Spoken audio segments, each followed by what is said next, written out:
আচ্ছা, আজকে ক্লাসটা আমরা শুরু করছি। আশা করি তোমরা সবাই ভালো আছো, সুস্থ এবং নিরাপদে আছো। আজকেও আমরা তৃতীয় অধ্যায় নিয়ে পড়াশোনা করব। আমরা তৃতীয় অধ্যায়ের সংকরায়ন অংশটা নিয়ে আসলে আলোচনা করব।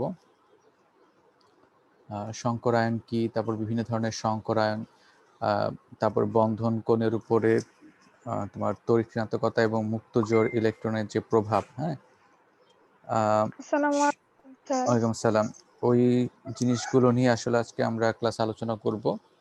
তো কারো যদি কোনো কোশ্চেন থাকে এগুলো নিয়ে তোমরা জিজ্ঞেস করতে পারো, যে সংকরায়ন বিষয় সম্পর্কিত বা মুক্ত জোড়ের ইলেকট্রনের যে প্রভাব, তারপর হচ্ছে বন্ধনে যুক্ত পরমাণুগুলো তড়িৎ ঋণাত্মকতার যে প্রভাব বন্ধন কোণের উপরে, এগুলোই কিন্তু আজকে লেকচারের অংশ। আরটা হচ্ছে সন্নিবেশ সমযোজী বন্ধন এবং একই যৌগে বিভিন্ন ধরনের বন্ধনের উপস্থিতি। এগুলো হচ্ছে আজকে লেকচারের আমার অংশ। একটা কোশ্চেন আছে। হ্যাঁ, বলো। আমার আমার কোশ্চেনটা হচ্ছে দুইটা যৌগের মধ্যে বন্ধন কোণের তুলনা নিয়ে। হ্যাঁ, এটা হচ্ছে নাইট্রোজেন ট্রাইফ্লোরাইড আর ফসফিনের মধ্যে। তো স্যার, আমরা জানি প্রান্তীয় পরমাণু যত বেশি তড়িৎ ঋণাত্মক হয় তো বন্ধন কোণের মানটা। হ্যাঁ, আবার বলো। তোমার স্যার, নাইট্রোজেন ট্রাইফ্লোরাইডের প্রান্তীয় পরমাণু ফ্লোরিন তো হচ্ছে সবচেয়ে বেশি তড়িৎ ঋণাত্মক। হুম তাহলে স্যার, ওর বন্ধন কোণের পরিমাণটা তো ফসফিনের থেকে কম হওয়ার কথা ছিল। আচ্ছা, এখানে ফসফিনের থেকে কম হওয়ার কথা ছিল, সেটা ঠিক আছে, কিন্তু নাইট্রোজেনের আকারটাও কিন্তু এখানে দেখতে হবে, আর ফসফরাসের আকারটাও তোমাকে এখানে দেখতে হবে। নাইট্রোজেনের আকার এবং ফ্লোরিন দুজনের আকারই ছোট, আর যদিও তোমার ফসফরাসের তড়িৎ ঋণাত্মকতা বেশি, তারপরও সেটা কিন্তু নাইট্রোজেন থেকে খুব বেশি না, ওয়ান ওয়ান হচ্ছে বেশি হয়, তাই না? তো সেই ক্ষেত্রে জি স্যার, নাইট্রোজেনের 3 আর ফসফরাসের 2.1। নাইট্রোজেন হচ্ছে 3 আর ফ্লোরিনের হচ্ছে 4, আর ফসফরাসের 2.1 আর ফসফিনের 2.1। কিন্তু এখানে খেয়াল রাখতে হবে ফসফরাসের আকার কিন্তু নাইট্রোজেন থেকে অনেক বড়, কারণ এটা তৃতীয় কক্ষপথের মৌল, আর নাইট্রোজেন হচ্ছে দ্বিতীয় কক্ষপথের মৌল, আর হাইড্রোজেন হচ্ছে প্রথম কক্ষপথের মৌল। তো ওইখানে হাইড্রোজেনের আকারটা ছোট হওয়ার কারণে এবং ওই বন্ধন জোড় ইলেকট্রন হাইড্রোজেনের কাছাকাছি থাকার কারণে ওই ইলেকট্রন জোড়ের মধ্যে বিকর্ষণ বলটা তোমার কমে যায়, অনেক বেশি কমে যায়, ফলে আকারটা অনেক বেশি ছোট হয়ে যায়। আর একটা জিনিস খেয়াল রাখবা, হাইড্রোজেনের আকার ছোট হওয়ার কারণে তারা কিন্তু পরস্পরের অনেক কাছাকাছি চলে আসতে পারে। মানে তোমাকে আমি একটা চিত্র এঁকে এখানে দেখাই। ফসফিনের ক্ষেত্রে যেহেতু তোমার এখানে ধরো ফসফরাস আছে আর এই জায়গাগুলোতে হাইড্রোজেন আছে, হ্যাঁ, প্রান্তীয় পরমাণু হিসেবে হাইড্রোজেন আছে। এখন হাইড্রোজেন আকার তো ছোট, তাই না? হাইড্রোজেন আকার ছোট হওয়ার কারণে এখানে যেহেতু ইলেকট্রন জোড়া হাইড্রোজেনের কাছাকাছি থাকে, তো এদের মধ্যে বিকর্ষণ বল কমে যায়। তখন এই মুক্ত জোড় ইলেকট্রনটা কি করে, বন্ধন জোড় ইলেকট্রনগুলোকে বিকর্ষণ করে, ফলে বন্ধন কোণটা ছোট হয়ে যায়, এটা কাছাকাছি চলে আসতে পারে, এটা এই জায়গা থেকে শিফট হয়ে এই জায়গায় চলে আসতে পারে। কিন্তু ফ্লোরিনের আকার কিন্তু আবার হাইড্রোজেন থেকে বড়, তাই না? তো সেই ক্ষেত্রে যেটা দেখা যায় যে যদিও ফ্লোরিনের তড়িৎ ঋণাত্মকতা বেশি, তারপরও ওইখানে ফ্লোরিনের নিজেদের ইলেকট্রনের মধ্যে কিন্তু একটা বিকর্ষণ বল কিন্তু কাজ করে, সে কারণে অত কাছাকাছি তারা আসতে পারে না, এবং বন্ধন কোণটা 100 মনে হয় 2 ডিগ্রির মতো হয়, তাই না, নাইট্রোজেন ট্রাইফ্লোরাইডের ক্ষেত্রে? জি স্যার, 102.5। হ্যাঁ, 102.5-এর মতো হয়।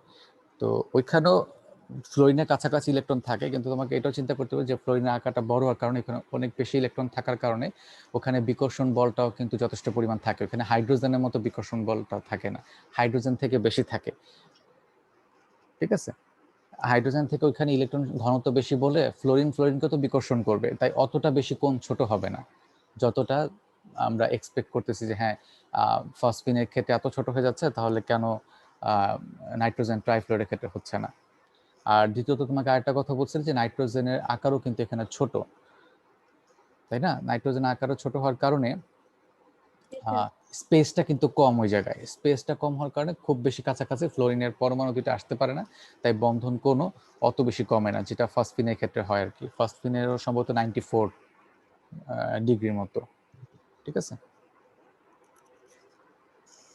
মূল কারণ হলো প্রান্তীয় পরমাণু যেগুলো আছে তারাও তো পরস্পরকে আবার বিকর্ষণ করবে, তাদেরও তো ইলেকট্রন ঘনত্ব আছে।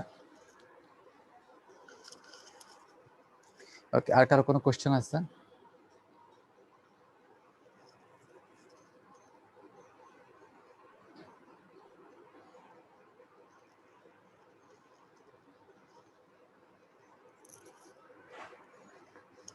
আর রোজা, আশা করি তুমি এটা বুঝতে পারছো। আর এখানে ফ্লোরিন জি গুলো স্যার, বড়, বুঝতে পেরেছি। হ্যাঁ ফ্লোরিন গুলো বড় হওয়ার কারণে ওরা খুব বেশি একটা পরস্পরের কাছাকাছি আসতে পারে না। বিকজ যাই হোক, এর পরের যে আর কারো কোনো কোশ্চেন থাকলে জিজ্ঞেস করতে পারো, নাহলে আমরা সৃজনশীল প্রশ্নে চলে যাব।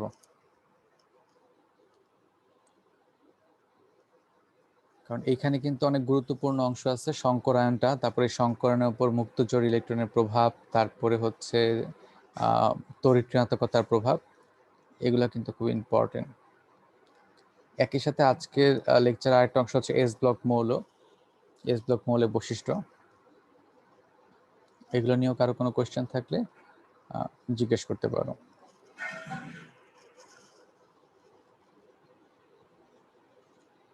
ওকে, যেহেতু কারো কোনো কোয়েশ্চেন নাই,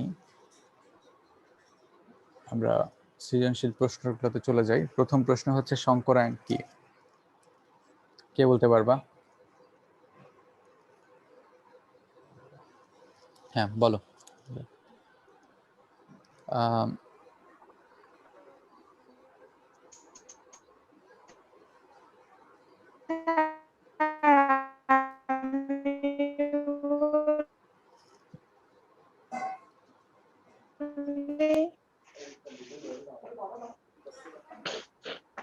আচ্ছা, করিমুন্নেছা তুমি বলো দেখি, তোমার মাইক্রোফোনটা নিজে আনমিউট করে অ্যান্সারটা দাও।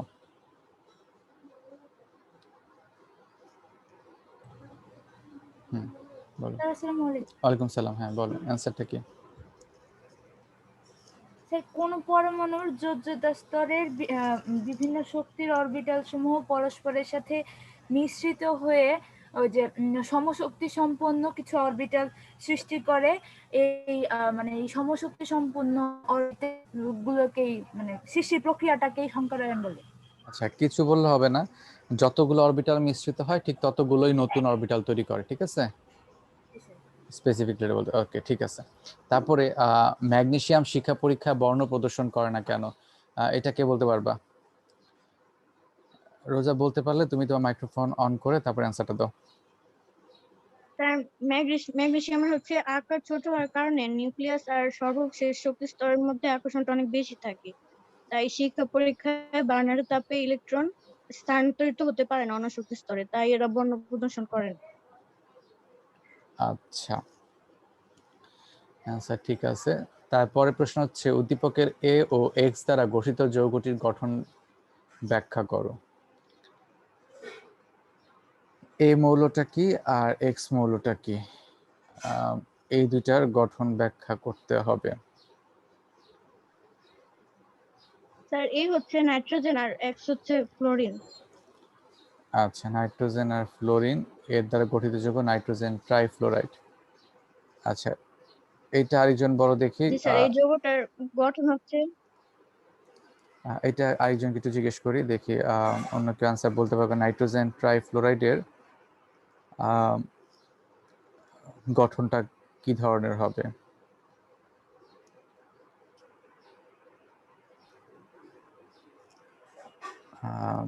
এটা অ্যান্সারটা দাও আরিয়ান রায়া। স্যার আমি বলবো। আরিয়ান রায় অ্যান্সারটা দাও দেখি, এটা অ্যান্সার কি হবে?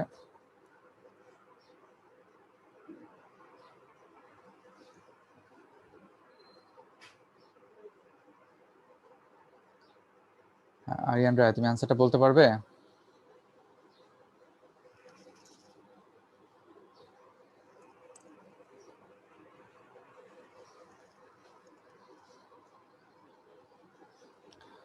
আচ্ছা রোজা, তুমি বলো অ্যান্সারটা কি হবে? স্যার, নাইট্রোজেন ট্রাইফ্লোরাইডের আকারটা হচ্ছে ত্রিকোণাকার পিরামিড আর এর সংকরণ হচ্ছে sp3। আর হ্যাঁ নাইট্রোজেনের যোজ্যতা স্তরে, তারপর জি যোজ্যতা স্তরে ইলেকট্রন বিন্যাস হচ্ছে 2s1 2px1 2py1 2pz1। এদিকে চারটা অরবিটাল মিশ্রিত হয়ে চারটি sp3 অরবিটাল তৈরি করে। আর 4টা অরবিটালের মধ্যে একটিতে মুক্তজোড় ইলেকট্রন থাকে। এই কারণে স্যার মুক্তজোড় ইলেকট্রনের লন পেয়ার বন্ড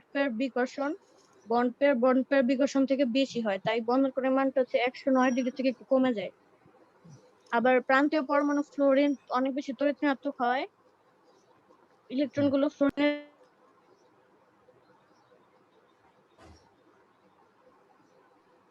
ইলেকট্রন গুলো আচ্ছা, ইলেকট্রন গুলো ফ্লোরিনের দিকে বেশি থাকে, আর প্রান্তীয় পরমাণুর দিকে ইলেকট্রন বেশি থাকার কারণে তোমার ওইখানে বন্ড পেয়ারের সাথে বন্ড পেয়ারের বিকর্ষণ, হ্যাঁ, বিকর্ষণটা কমে যায়। আর বিকর্ষণটা কমে যাওয়ার কারণে বন্ধন কোণটাও কমে যায়। এবং মান কমে কত যায়। তোমাদের এক্সাক্ট মানটা না লিখলেও চলবে, আর কেউ যদি জেনে থাকো যে 102 ডিগ্রি, তাহলে সেটাও লিখতে পারো, তাতে কোনো সমস্যা নাই। আচ্ছা, নেক্সট কোশ্চেন হচ্ছে বি ও ডি এর সাথে ওয়াই দ্বারা গঠিত যৌগ দুটির বন্ধন কোণের তুলনামূলক বিশ্লেষণ। এখানে বি এবং ডি কি, আর হচ্ছে ওয়াইটা কি?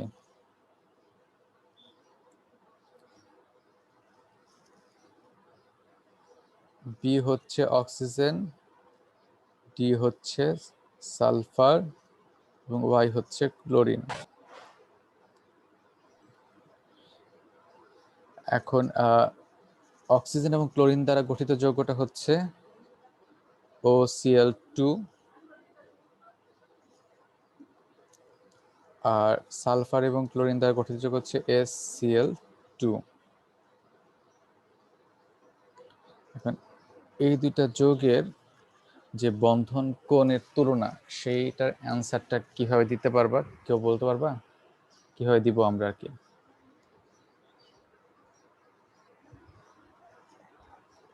এবং অবশ্যই এটা ব্যাখ্যা দেওয়ার সময় আমাদেরকে সংকরায়ন থেকে কিন্তু ব্যাখ্যাটা দিতে হবে। স্যার এদের তড়িৎ ঋণাত্মকতার পার্থক্য দিয়ে ব্যাখ্যা দিতে হবে।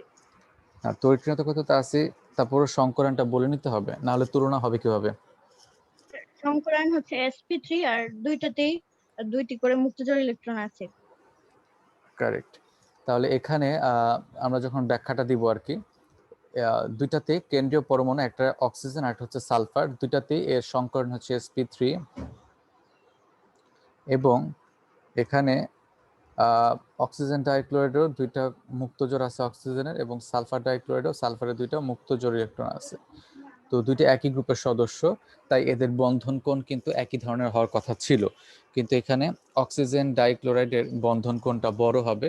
এটার ব্যাখ্যাটা দিব হচ্ছে আমরা তখন তড়িৎ ঋণাত্মকতার পার্থক্য থেকে। তোমার অক্সিজেন ডাইক্লোরাইডের ক্ষেত্রে অক্সিজেনের তড়িৎ ঋণাত্মকতা বেশি, অক্সিজেন হচ্ছে 3.5, ক্লোরিনের 3। যেহেতু অক্সিজেনের তড়িৎ ঋণাত্মকতা বেশি, তাই বন্ধন জোড় ইলেকট্রনগুলো অক্সিজেনের কাছাকাছি থাকবে, আর কেন্দ্রীয় পরমাণুর কাছাকাছি থাকার কারণে এখানে বন্ধন জোড়ের সাথে বন্ধন জোড়ের যে বিকর্ষণ বল, সেটা কিন্তু বেশি হবে, ফলে বন্ধন কোণটা বড় হবে। আর সালফার ডাইক্লোরাইডের ক্ষেত্রে সালফারের তড়িৎ ঋণাত্মকতা হচ্ছে 2.4 এবং ক্লোরিনের 3। যেহেতু প্রান্তীয় পরমাণু ক্লোরিনের তড়িৎ ঋণাত্মকতা বেশি, তাই বন্ধন জোড় ইলেকট্রনগুলো ক্লোরিনের কাছাকাছি থাকবে, এবং ক্লোরিনের কাছাকাছি থাকার কারণে এদের মধ্যে বিকর্ষণ বলটা কমে যাবে, আর বিকর্ষণ বল কমে যাওয়ার কারণে বন্ধন কোণও কমে যাবে। এটাই হলো এই প্রশ্নের ব্যাখ্যা।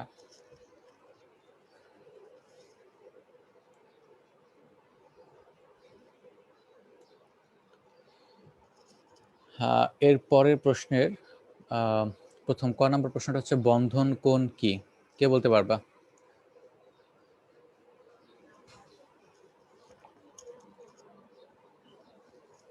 বলো।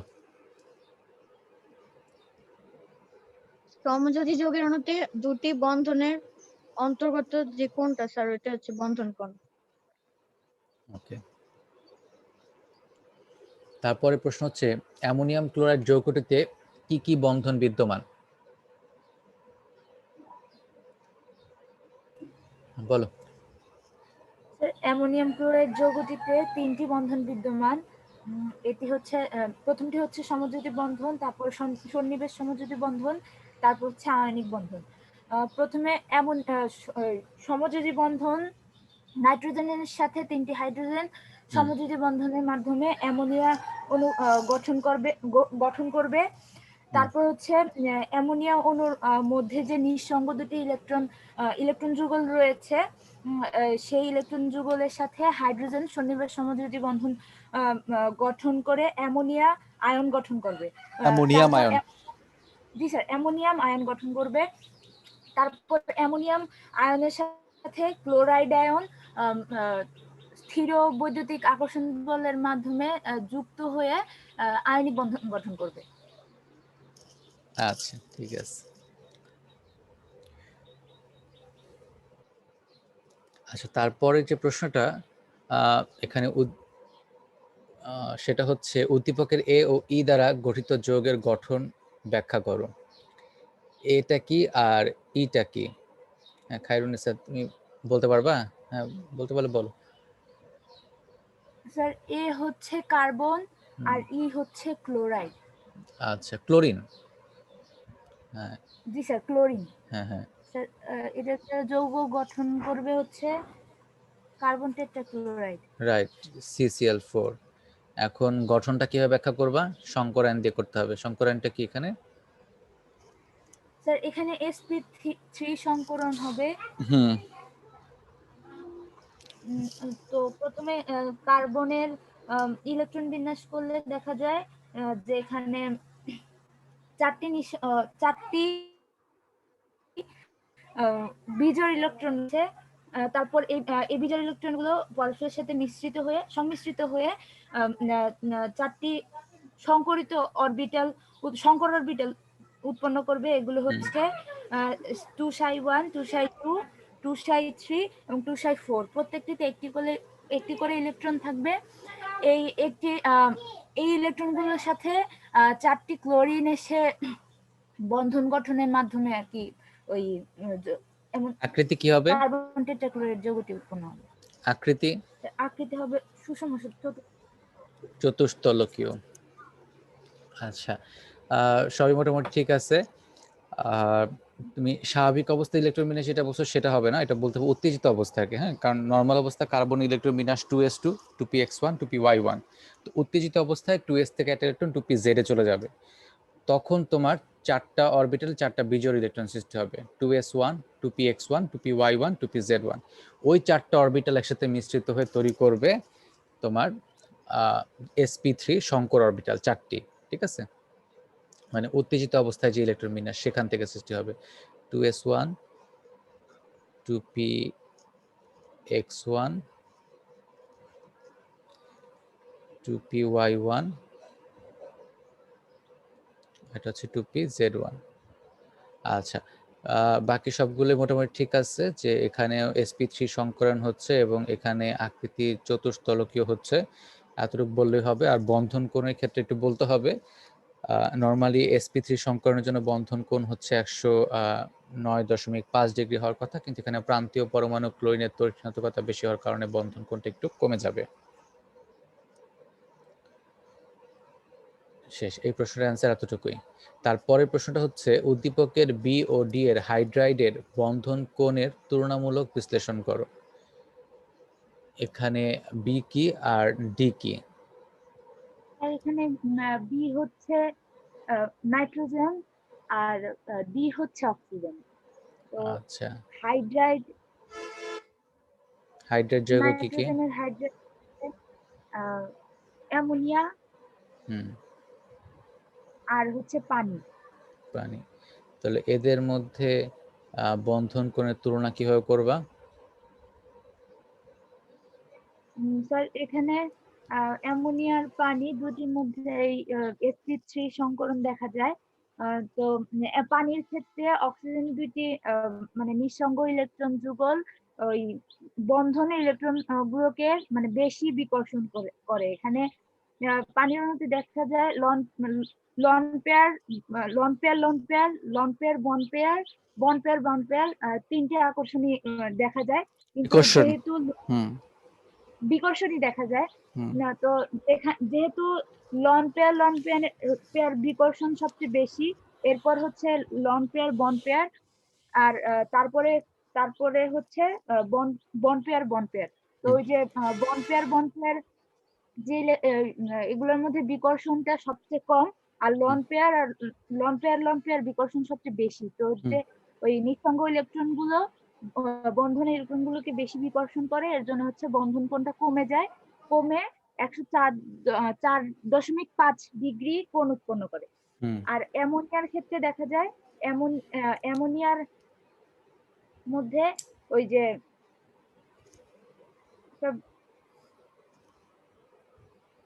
অ্যামোনিয়ার মধ্যে দেখা যায় লন পেয়ার বন্ড পেয়ার আর বন্ড পেয়ার বিকর্ষণ। এখানে লন পেয়ার বিকর্ষণের থেকে বন্ড পেয়ার বিকর্ষণটা কম। এর জন্য এরও হচ্ছে বন্ধন কোণ কমে 107 ডিগ্রি হয়, কিন্তু সেটা পানির মতো এত কমে না, কারণ এখানে ওই লন পেয়ার বিকর্ষণটা নাই, এখানে শুধু লন পেয়ার আর বন্ড পেয়ার বিকর্ষণ আছে। এর জন্য ওটা একটু কম মানে কমে যায় বন্ধন কোণ। ঠিক আছে, তোমার ব্যাখ্যা মোটামুটি ঠিক আছে। আচ্ছা, এটা আমরা একটু এভাবে ব্যাখ্যা করব, আমরা যখন এই প্রশ্নটা অ্যান্সার দিব তখন অবশ্যই সংকরণের কথা উল্লেখ করব। হাইড্রাইড যৌগগুলো একটা হচ্ছে অ্যামোনিয়া, একটা হচ্ছে পানি। তখন তোমাকে বলতে হবে এখানে দুইটাতে কেন্দ্রীয় পরমাণুর সংকরণ হচ্ছে sp3, নাইট্রোজেনের sp3 সংকরণ এবং পানির অণুর অক্সিজেনের sp3 সংকরণ। তো নাইট্রোজেনের এখানে একটা মুক্তজোড় আছে আর পানির অণুতে অক্সিজেনের দুইটা মুক্তজোড় আছে। তারপর তোমাকে ওই ব্যাখ্যা দিতে হবে যে আমরা জানি ভ্যালেন্সিয়াল ইলেকট্রন পেয়ার বিকর্ষণ যে তত্ত্ব, যোজ্যতা স্তর বিকর্ষণ বল তত্ত্ব যেটা, সেখানে লোন পেয়ারের সাথে লোন পেয়ারের বিকর্ষণ বলের মান সবচেয়ে বেশি, তারপর লোন পেয়ারের সাথে বন্ড পেয়ার, তারপর হচ্ছে বন্ড পেয়ারের সাথে বন্ড পেয়ার। তারপর লিখতে হবে অ্যামোনিয়ার অণুতে একটা মাত্র মুক্তজোড় ইলেকট্রন থাকায় মুক্তজোড়ের সাথে মুক্তজোড় এবং মুক্তজোড়ের সাথে বন্ধন জোড় এবং বন্ধন জোড়ের সাথে বন্ধন জোড়ের বিষম বিকর্ষণের ফলে, আমরা আর কম বেশি আর কথাটা না বলে আমরা এইভাবে বলবো, মুক্তজোড়ের সাথে বন্ধন জোড় এবং বন্ধন জোড়ের সাথে বন্ধন জোড়ের বিষম বিকর্ষণ, কারণ বিষমই তো একটা বেশি একটা বিকর্ষণ বল কম, তো বিষম বিকর্ষণের ফলে এর বন্ধন কোণ 2.5 ডিগ্রি কমে 107 ডিগ্রি হয়।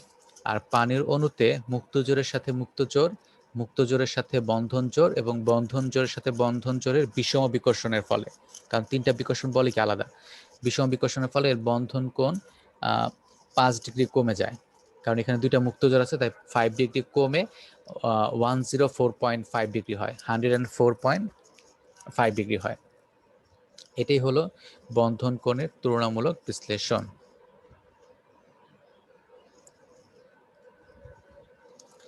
তারপরের প্রশ্নে আমরা আসি, সন্নিবেশ সমযোজী বন্ধন কি?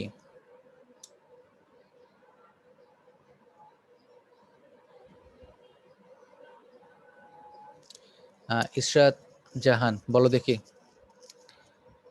অ্যান্সারটা দাও, সন্নিবেশ সমযোজী বন্ধন কি?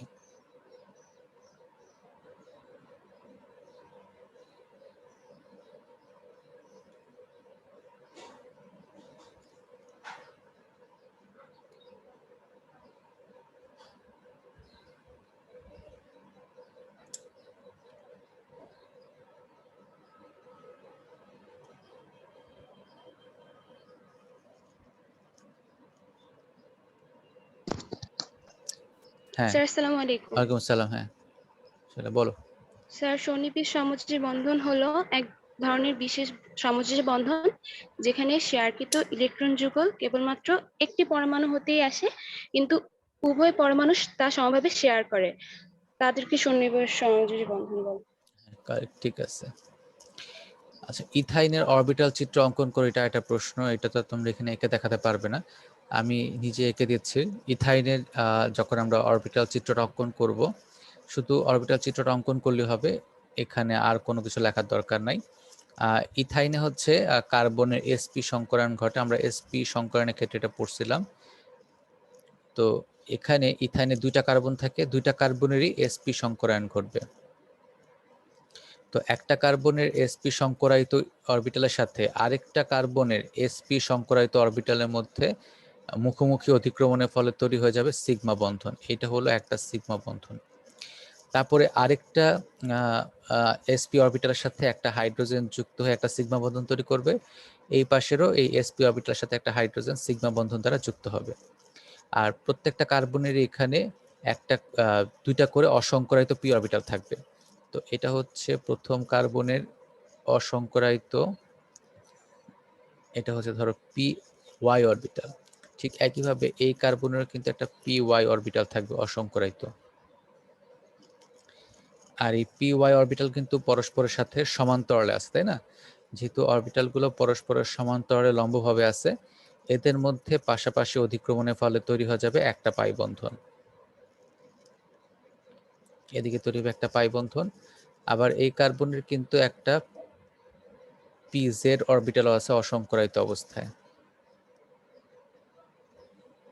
ঠিক একইভাবে এই কার্বনের একটা পিজেড অরবিটাল থাকবে অসংকরায়িত অবস্থায়। এই পিজেড অরবিটালগুলো আবার পরস্পরের সমান্তরালে আছে, এদের মধ্যে পাশাপাশি অধিক্রমণের ফলে তৈরি হয়ে যাবে আরেকটা পাই বন্ধন। এই হলো গিয়ে দুইটা পাই বন্ধন ইথাইনের। এবং এইভাবে অরবিটাল চিত্রটা আমাদেরকে আঁকতে হবে।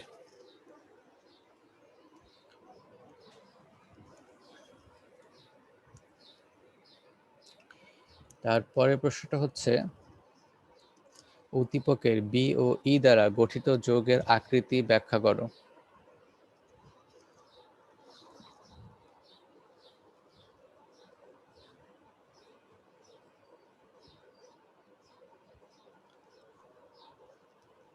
হ্যাঁ বলো, এটার অ্যান্সারটা কি? এদিকে বি বি হচ্ছে নাইট্রোজেন আর ই হচ্ছে ক্লোরিন। হুম এই যে দ্বারা গঠিত যৌগটা হচ্ছে নাইট্রোজেন ট্রাইক্লোরাইড, হুম আর এটার মধ্যে হচ্ছে sp3 সংকরণ ঘটে। নাইট্রোজেনের সর্ববৃহৎ শক্তি স্তরের ইলেকট্রন বিন্যাস 2s2 2px1 2py1 2pz1। এই চারটি অরবিটাল মিশ্রিত হয়ে চারটি sp3 অরবিটাল সংকর অরবিটাল তৈরি করে। আর এই চারটির মধ্যে একটাতে মুক্ত ইলেকট্রন থাকে আর বাকি তিনটা হচ্ছে ক্লোরিনের সাথে সমযোজী বন্ধন তৈরি করে। আর একটি মুক্তজনক ইলেকট্রন থাকায় লন পেয়ার বন্ড পেয়ার আর বন্ড পেয়ার বিষম বিকর্ষণের ফলে এই বন্ধন কোণের মানটা কমে যায়। আর এদিকে ক্লোরিন হচ্ছে প্রান্তীয় পরমাণু, যেটা হচ্ছে বেশি তড়িৎ ঋণাত্মক, এজন্য তার এটার বন্ধন কোণের মানটা আরো কমে যাবে আর আকৃতি হবে ত্রিকোণাকার পিরামিড। কারেক্ট। আর এরপরে যে প্রশ্নটা এ ও ডি এর সাথে হাইড্রোজেন দ্বারা গঠিত যৌগদ্বয়ের বন্ধন কোণের তুলনামূলক বিশ্লেষণ, এটার অ্যান্সার কি হবে? স্যার এ হচ্ছে কার্বন আর হাইড্রোজেন দ্বারা হচ্ছে মিথেন গঠন করে, আর ডি হচ্ছে ফসফরাস, আর হাইড্রোজেনের সাথে এটা হচ্ছে ফসফিন তৈরি করে। না, এটা অক্সিজেন, গ্রুপ 16। জি স্যার, অক্সিজেন অক্সিজেনের সাথে হচ্ছে পানি তৈরি করে, মিথেন আর পানি। এটার ব্যাখ্যা কি হবে বন্ধন কোণের? স্যার এই দুইটার মধ্যে হচ্ছে sp3 সংকলন ঘটে, কিন্তু পানিতে হচ্ছে স্যার দুইটা মুক্তজ ইলেকট্রন থাকে, এজন্য হচ্ছে ওইটার বন্ধন কোণের মানটা কমে যায়। কারেক্ট। আচ্ছা, আজকে প্রশ্নগুলো হচ্ছে মিথেনের হচ্ছে হ্যাঁ 109.5 ডিগ্রি আর পানির হচ্ছে 104.5 ডিগ্রি। আর মিথেনের আকৃতি হচ্ছে চতুস্তলকীয় আর পানিটা হচ্ছে উল্টো ভি আকৃতির গঠন করে। রাইট। ঠিক আছে, আর একটা প্রশ্ন তোমাদের জিজ্ঞেস করি, সেটা হচ্ছে ফসফরাস পেন্টাক্লোরাইডের গঠনটা কি ধরনের হবে, কে ব্যাখ্যা করতে পারবা? ফসফরাস পেন্টাক্লোরাইড এর সংকরায়ন কি হবে এবং এর আকৃতি কি হবে? স্যার আমি বলবো। বলো। স্যার ফসফরাস পেন্টাক্লোরাইডের সংকরণটা হচ্ছে sp3d, আর এটার আকৃতি হচ্ছে ত্রিকোণীয় দ্বি পিরামিড। উত্তেজিত অবস্থায় ফসফরাসের সর্বশেষ শক্তিস্তর ইলেকট্রন বিন্যাস 2s2 3s1 3px1 3py1 3pz1 আর 3d1। এদিকে যে শেষ শক্তিস্তর যে পাঁচটা অরবিটাল আছে, এদের মধ্যে একটি s, 3টি p আর একটি d অরবিটাল মিশ্রিত হয়ে 5টি sp3d সংকর অরবিটাল তৈরি করে। আর তারপর এগুলো হচ্ছে ক্লোরিনের সাথে সমযোজী বন্ধন গঠন করে 5টা ক্লোরিনের সাথে। আচ্ছা, নেক্সট কোশ্চেন হচ্ছে জেনন ডাইফ্লোরাইড। এই জেনন ডাইফ্লোরাইডে কতগুলো মুক্ত জোড় ইলেকট্রন আছে এবং এর আকৃতি কি, কে বলতে পারবা?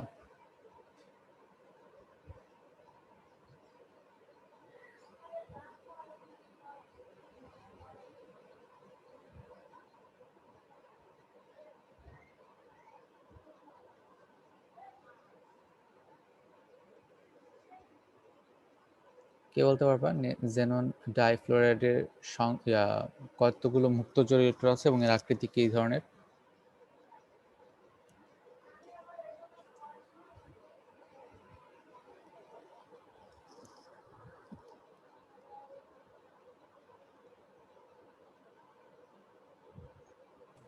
স্যার এটা সরল রৈখিক আকৃতি। আচ্ছা, কয়টি মুক্ত জোড় ইলেকট্রন আছে? স্যার 3টি।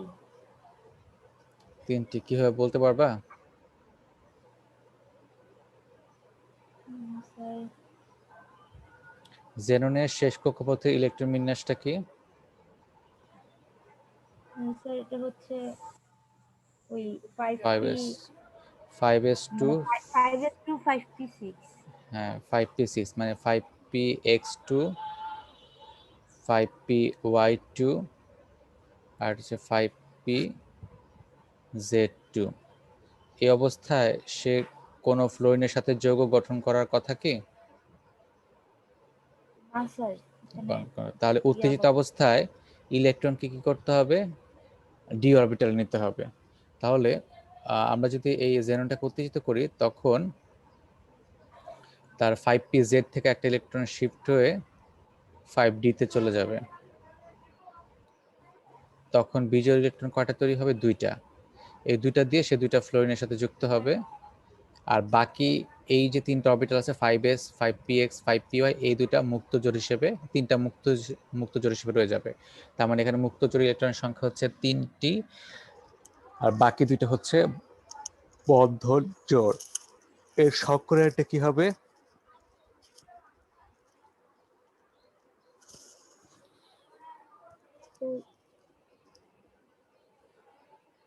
সংকরানটা কি হবে?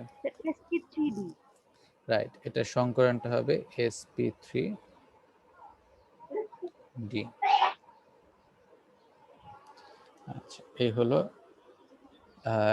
এই যৌগের ব্যাখ্যা। তোমাদেরও কোনো কোশ্চেন থাকলে জিজ্ঞেস করতে পারো, আর না হলে আমরা ক্লাসটা এখানে শেষ করব। তবে নেক্সট ক্লাসে আমরা আবারও থার্ড চ্যাপ্টারের কিছু কোশ্চেন নিয়ে আলোচনা করব। ওইটি হচ্ছে থার্ড চ্যাপ্টারের কোশ্চেন নিয়ে লাস্ট ক্লাস। এবং সেই জায়গায় যে টপিকসগুলো নিয়ে আমরা আসলে আলোচনা করব সেগুলো হলো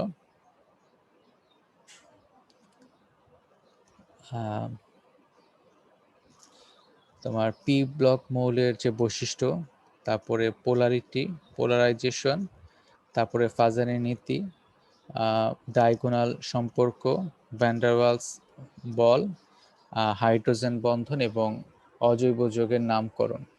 এই টপিকসগুলো নিয়ে আমরা কিন্তু নেক্সট ক্লাসে সৃজনশীল প্রশ্ন আলোচনা করব। তো তোমরা সবাই এগুলো একটু ভালোভাবে পড়বা, কারণ আলটিমেটলি দেখা যায় 2 থেকে 3 জনই কিন্তু প্রশ্নের রেসপন্স করে, বাকিরা রেসপন্স তো করতেছই না, বরঞ্চ তোমাদেরকে জিজ্ঞেস করা হলেও মাইক্রোফোনটা অন করে কিছু বলতেছো না। পরবর্তীতে তুমি নিজেই সমস্যায় পড়ে যাবে, ঠিক আছে? অতএব যখন এই কোশ্চেনগুলো নিয়ে আলোচনা করা হবে তোমরা অবশ্যই আগে থেকে এগুলো পড়বা, পড়ে তারপরে তোমাদের নিজেদের যদি কোনো কোশ্চেন থাকে সেগুলো অবশ্যই জিজ্ঞেস করবা। আর আমি যে তোমাদেরকে প্রশ্নগুলো জিজ্ঞেস করছি সেগুলো রেসপন্স করবা, ঠিক আছে? শুধু উপস্থিত থেকে এখানে বসে থাকলাম কিন্তু কোনো অ্যান্সার দিলাম না, যাদেরকে অ্যান্সার দিতে বলছি তারাও রেসপন্স করলো না, তাহলে কিন্তু লাভ নাই। আর একটা কথা, তোমাদের মধ্যে কি তোমরা কেউ জিজ্ঞেস করেছিল যে প্রথম অধ্যায়ের পরে প্রশ্ন যে পানিগ্রাসী এবং পানিগ্রাহী, তো তোমাদের সেকশনে কেউ জিজ্ঞেস করেছিল কি?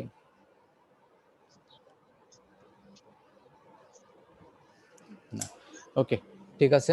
তাহলে আজকের ক্লাসটা এই পর্যন্তই। তোমরা সবাই ভালো থাকো, সবাইকে ধন্যবাদ। স্যার আসসালামু আলাইকুম। হ্যাঁ, ওয়ালাইকুম আসসালাম।